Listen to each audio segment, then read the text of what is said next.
প্রিয়জনদের বিশেষ দিনগুলোতে আমরা নিজে হাতে অনেক রকমের খাবার-দাবার সাজিয়ে তাদের পরিবেশন করতে পছন্দ করি অনেকেই। কিন্তু কেকটা বানানো হয়ে ওঠে না বিভিন্ন জিনিস না থাকার কারণে। মানে অনেক সময় কেক বানানোর জন্য যে হেভি হুইপিং ক্রিম লাগে সেটা হাতের কাছে পাওয়া যায় না। আবার সেটা বিট করার জন্য যে ইলেকট্রিক বিটার প্রয়োজন হয় সেটাও আমাদের সকলের বাড়িতে থাকে না। সেই কারণে কেকটা বানানো হয়ে ওঠে না।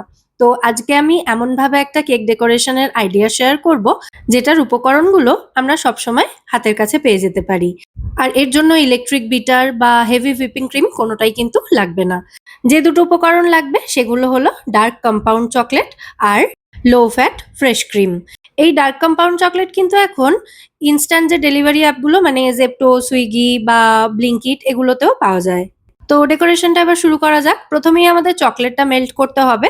তো চকলেটটা মেল্ট করার জন্য ডাবল বয়লার হিসাবে আমি এখানে আগারো রিজেন্সির electric multicook kettle with steamer use করব। স্টিমারটা আজকে লাগছে না আমার, সেই জন্য স্টিমারটা নামিয়ে রাখলাম। আর কেটেলটাতে অল্প একটু জল দিয়ে জলটা গরম করতে বসিয়ে দিয়েছি।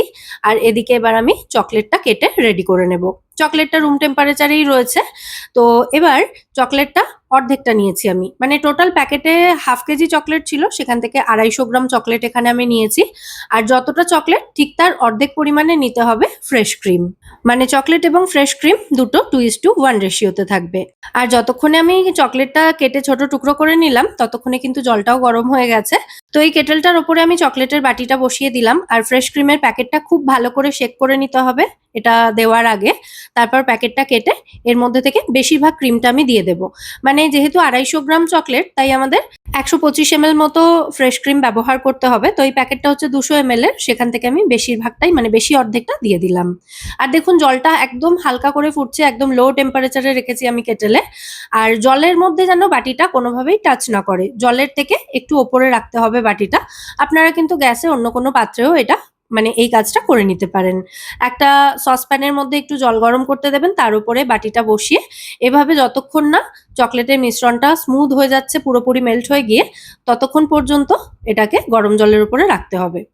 তো চকলেটটা পুরোপুরি মেল্ট হয়ে গেলে এর মধ্যে আমি 1/2 টিস্পুনেরও কম দিয়ে দিলাম ইনস্ট্যান্ট কফি পাউডার। যেহেতু আমার কেকটাও কফি ফ্লেভারের কেক, কেকের রেসিপিটা আমি গত পর্বেই শেয়ার করেছি আর এই পর্বেও শেয়ার করে দেবো ভিডিও শেষে।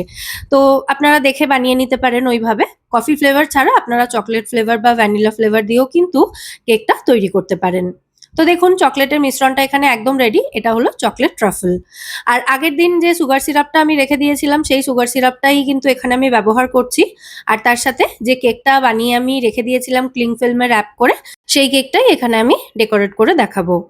তো এইভাবে কেকের স্পঞ্জ বানিয়ে সেটাকে কিন্তু ক্লিং ফিল্ম দিয়ে র‍্যাপ করে 3 থেকে 4 দিন ফ্রিজে রেখে তারপর এই কেকটা ডেকোরেট করা যেতে পারে, তাতে কোনো অসুবিধা হয় না আর কেকটা নষ্টও হয় না। তো আমি সেদিন একসাথে দুটো কেক বানিয়েছিলাম। একটা কেক তো ডেকোরেট করে আগের পর্বেই আপনাদের দেখিয়েছি, আর এই ছোট কেকটা রেখে দিয়েছিলাম যেটা আজকে ডেকোরেট করছি। তো কেকটাকে প্রথমে আড়াআড়ি ভাবে 3টে লেয়ারে কেটে নিয়েছি। তো প্রত্যেকটা লেয়ারকেই আমাদের সুগার সিরাপ দিয়ে একটু সোক করতে হয়, তা না হলে কিন্তু কেকটা একটু ড্রাই হয়ে যেতে পারে। তো 1/2 কাপ গরম জলে 1/2 টিস্পুন ইনস্ট্যান্ট কফি পাউডার আর 2 টেবিল চামচ মতো গুঁড়ো চিনি অ্যাড করে এই সুগার সিরাপটা আমি তৈরি করেছি। তারপর এটা সম্পূর্ণ ঠান্ডা হলে কেকটা সোকিং এর জন্য ব্যবহার করেছি। আর এই যে চকলেটের মিশ্রণটা আমি বানিয়ে রেখেছিলাম সেটা ঠান্ডা হওয়ার পর মানে রুম টেম্পারেচারে এসে গেলে এটাকে আমি ডিপ ফ্রিজে রেখেছিলাম 10 মিনিটের জন্য, যাতে টেক্সচারটা একটু হার্ড হয়ে যায়। মানে একদম তো লিকুইড মতো ছিল, সেটা দিয়ে কেক সাজানো যেত না। সেই জন্য ফ্রিজে রেখেছিলাম যাতে একটু এরকম কনসিস্টেন্সিতে চলে আসে, যাতে কেকটাতে ইজিলি এই চকলেটের মিশ্রণটা এভাবে স্প্রেড করে দেওয়া যায়। দেখুন কাজটা কিন্তু খুব ইজিলি হয়ে যায়। তবে যেহেতু এই মিশ্রণটা একটু স্টিকি হয় সেই কারণে ছুরিটা চালাতে হয়তো একটু অসুবিধা হতে পারে। তো একটু ধরে ধরে মানে কাজটা করলে কিন্তু খুব একটা অসুবিধা হওয়ার কথা নয়। তো চকলেট ট্রাফেলের একটা লেয়ার দেওয়ার পর ওপর থেকে আমি একটু ক্যারামেল ক্রাঞ্চ আর একটু চকো চিপস দিয়ে দিচ্ছি, যেটা একেবারেই অপশনাল, এটা চাইলে আপনারা নাও দিতে পারেন। তবে দিলে এগুলো মুখে পড়লে খাওয়ার সময় খেতে বেশ ভালো লাগবে। একটা লেয়ার কমপ্লিট। তো এবার একই রকম ভাবে বাকি দুটো লেয়ার আমাদের রেডি করতে হবে। তো কেকের একদম ওপরের যে লেয়ারটা ছিল সেটাকে আমি মাঝখানে দিলাম, যাতে ওর এবড়ো খেবড়ো পার্টগুলো কেক সাজানোতে অসুবিধা না সৃষ্টি করে, সেই কারণে এটাকে মাঝখানে দিয়ে দিয়েছি। তাহলে একটু উঁচু নিচু থাকলেও সেটা সুন্দরভাবে ম্যানেজ হয়ে যাবে। এবার আপনাদের মনে প্রশ্ন আসতেই পারে যে এই মাঝে যে ক্যারামেল ক্রাঞ্চটা ব্যবহার করলাম সেটা কি জিনিস। সেটাও বানানো কিন্তু খুব ইজি। 3 চামচ মতো চিনি নিয়ে সেটাকে ক্যারামেলাইজড করে নিতে হবে প্রথমে, তারপর ওর মধ্যে 1 চামচ মতো বাটার বাটার দিতে হবে। আর যে বাটার এবং ক্যারামেলের মিশ্রণটা রেডি হবে তার মধ্যে বেশ খানিকটা ছোট টুকরো করে কেটে রাখা বাদাম দিতে হবে। আমি এখানে কাঠবাদাম, কাজু বাদাম এবং আখরোট দিয়েছিলাম একদম ছোট ছোট টুকরো করে কেটে, মানে ব্যাপারটা হচ্ছে বাদাম ছাপার মতো। তো ওই ক্যারামেল সসটার মধ্যে বাদামের টুকরোগুলো দিয়ে ওটাকে ঠান্ডা হতে দিতে হবে একটা থালার মধ্যে ঢেলে। তারপর যখন ঠান্ডা হয়ে যাবে তখন সেটাকে হামানদিস্তাতে ভেঙে নিলেই কিন্তু এই ক্যারামেল ক্রাঞ্চ রেডি হয়ে যাবে। যাকে এবার এই ডেকোরেশনটাতে ফেরত আসি এবার। তো ৩ টে লেয়ার একই রকম ভাবে রেডি করে নেওয়ার পর কেকটাকে পুরো ওই চকলেটের যে মিশ্রণটা মানে চকলেট ট্রাফলটা সেটা দিয়েই কিন্তু আমি চারিদিক থেকে এভাবে সুন্দর করে কভার করে দিচ্ছি। আর যাদের কাছে এই যে কেক বানানোর টার্ন টেবিলটা মানে যেটা ঘুরছে সেটা নেই, তারা একটা উঁচু মতো বাটি নিয়ে নেবেন, বাটির ওপরে একটা থালাকে উল্টো করে রাখবেন। তার ওপরে এই কেকটা আপনারা এভাবে সাজাতে পারেন, তাহলে দেখবেন থালাটা ধরে যদি আপনারা একটু ঘুরিয়ে দেন, ব্যাপারটা ম্যানুয়ালি হবে অবশ্যই, থালাটা ধরে একটু ঘুরিয়ে দিলেই কিন্তু বাটির ওপরে থালাটা হালকা করে ঘুরতে থাকবে আর তাতে আপনাদেরও কেকটা সাজাতে সুবিধা হবে। আমার কাছে যখন টার্ন টেবিল ছিল না আমি কিন্তু তখন ওইভাবেই কাজ সারতাম। আর যারা ভাবছেন আমি প্রফেশনালি কেক বেক করি মানে আমার মতো করে আপনারা পারবেন না, সেটা কিন্তু একদমই নয়। আমিও কিন্তু ইউটিউব দেখেই কেক বানানো শিখেছি এবং সেভাবেই কিন্তু এখন আমার এই কেক নিয়ে একটা ব্যবসাও রান করছি। শুধু যেটা মন দিয়ে করতে হয় সেটা হলো প্রচুর পরিমাণে প্র্যাকটিস, তাহলেই দেখবেন আস্তে আস্তে আমার মতো আপনারাও কেক তৈরি করতে পারবেন।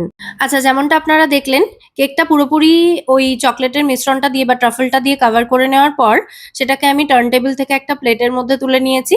আর তারপর এটাকে আমি 10 মিনিট ফ্রিজে রেখেছিলাম যাতে ওপরের লেয়ারটা হালকা একটু হার্ড হয়ে যায়। আর তারপর যে চকলেট ট্রাফলটা এক্সট্রা ছিল সেটাকে আবারও আমি একটু গরম জলের মধ্যে রেখে মানে গরম জলের ওপরে বসিয়ে সেটাকে আবারও একটু এরকম লিকুইড ফর্মে নিয়ে চলে এসেছি এবং ওই লিকুইড চকলেট ট্রাফলটা ওপর থেকে মানে কেকের ওপর থেকে এভাবে ঢেলে দিচ্ছি যাতে ড্রিপ হয়ে চারিদিক থেকে অল্প অল্প করে পড়তে পারে, এটাও একটা সুন্দর ডিজাইন হয়।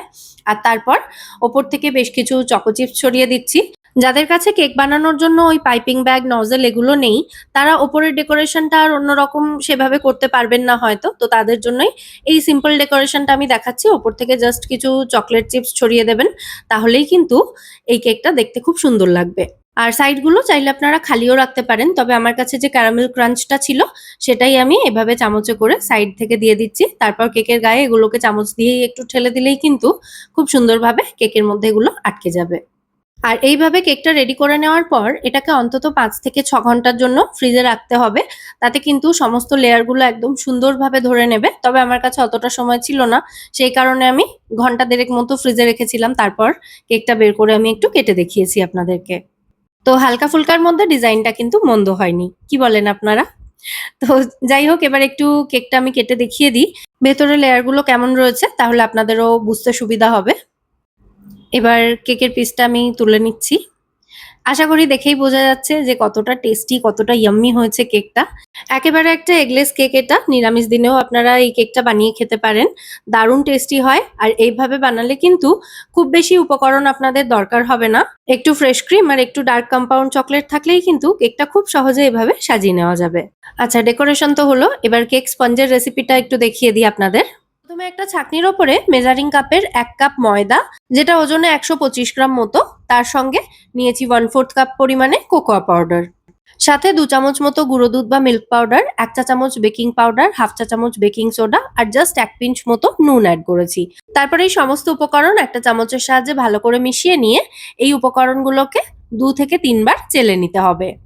এই শুকনো উপকরণগুলো চেলে নেওয়ার স্টেপটা কিন্তু ভীষণই গুরুত্বপূর্ণ, এতে কেকটা চারিদিক থেকে সমানভাবে ফুলবে। তো শুকনো উপকরণগুলো চেলে নেওয়া হয়ে গেলে এটাকে সাইডে সরিয়ে রেখেছি। আর এখানে একটা বড় পাত্রে নিয়েছি জল ঝরানো টক দই 1/3 কাপ।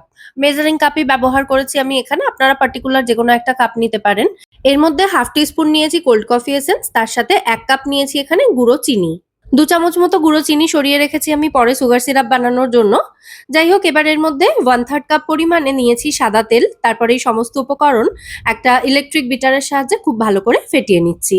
ইলেকট্রিক বিটার না থাকলে আপনারা এখানে কিন্তু তারের হুইস্কার দিয়েও এই সমস্ত উপকরণ ফেটিয়ে নিতে পারেন। তো এটা ফেটাতে ফেটাতেই এর মধ্যে দিয়ে দিচ্ছি আমি অল্প একটু কফি। 1/2 টিস্পুন মতো ইনস্ট্যান্ট কফি পাউডার ৩ টেবিল চামচ মতো গরম জলে আমি মিশিয়ে রেখে দিয়েছিলাম যাতে কফির ফ্লেভারটা খুব ভালোভাবে মিশে যায় ওই জলের মধ্যে। তারপর ওটাকেই এই লিকুইড মিশ্রণটার মধ্যে মিশিয়ে আবারও ভালো করে ফেটিয়ে নিয়েছি। এরপর যে শুকনো উপকরণগুলো চেলে রেখেছিলাম সেই মিশ্রণটা এর মধ্যে পুরোটাই একসাথে দিয়েছি। আর কফির যে বাটিটা ছিল, মানে যে বাটিটায় কফিটা গুলে রেখেছিলাম, সেই বাটিটাতে করেই হালকা গরম দুধ এর মধ্যে কিছুটা নিয়ে দিয়ে দিচ্ছি।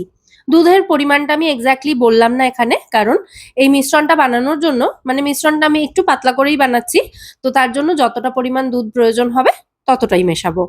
অল্প অল্প করে দুধ অ্যাড করতে হবে এবং মেশাতে থাকতে হবে। দেখুন, ব্যাটারের কনসিস্টেন্সিটা ঠিক এরকম রাখতে হবে।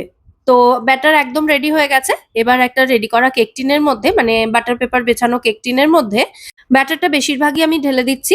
আর বাকি যেটুকু ব্যাটার থাকবে সেটা দিয়ে আমি আরো একটা কেক বানিয়ে নেব। তো সেটা পরে ইউজ করব। ব্যাটারটা ঢালার পর কেক টিনটাকে ধরে এভাবে একটু ট্যাপ করে নিতে হবে, যাতে ব্যাটারটা বাটির মধ্যে ভালো মতো সেট হয়ে যায়। যেহেতু সম্পূর্ণ নিরামিষ কেক, তো আমি এটা গ্যাসেই বেক করছি। একটা খালি কড়াইয়ের মধ্যে কিছুটা নুন দিয়ে একটা টিফিন বক্সের ঢাকনা এর ওপরে স্ট্যান্ড হিসাবে রেখে কড়াইটাকে ঢাকা দিয়ে গরম করে নিয়েছিলাম। তারপর সেই গরম কড়াইয়ের মধ্যেই কেক টিনটা রেখে দিয়ে কড়াইটাকে ঢাকা দিয়ে ঢাকনার মধ্যে যে ছিদ্রটা রয়েছে সেটা একটা বাটার পেপার দিয়ে বন্ধ করে দিয়ে কেকটাকে ৩০ মিনিট মতো বেক করেছি। এটা বড় কেক ছিল বলে ৩০ মিনিট লেগেছে। আর এরপরে এই যে ছোট কেকটা, মানে যে কেকটা আজকে সাজিয়ে দেখালাম, সেটা বেক করেছি। এটা কিন্তু ২৫ মিনিটের মধ্যেই বেক হয়ে গেছিল। তো বেক করার পর কেকটা সম্পূর্ণ ঠান্ডা করে ক্লিং ফিল্ম দিয়ে র‍্যাপ করে এটাকে আমি ফ্রিজে রেখে দিয়েছিলাম। আর তারপর এই কেকটাকেই আজকে সাজিয়ে তো আপনাদের দেখালামই। তো রেসিপিটা কেমন লাগলো, তার সাথে কেক ডেকোরেশনের আইডিয়াটা কেমন লাগলো, সেটা কিন্তু সবটাই আমাকে কমেন্টে জানাবেন। যদি ভালো লেগে থাকে ভিডিওটাকে বরাবরের মতো একটা লাইক এবং শেয়ার করে দেওয়ার অনুরোধ রইল। আজ তাহলে এ পর্যন্তই। আবার দেখা হবে আপনাদের সঙ্গে পরের পর্বে নতুন কোনো রেসিপির সাথে। সবাই সুস্থ থাকবেন, ভালো থাকবেন এবং সব্বাইকে খুব ভালো রাখবেন। নমস্কার।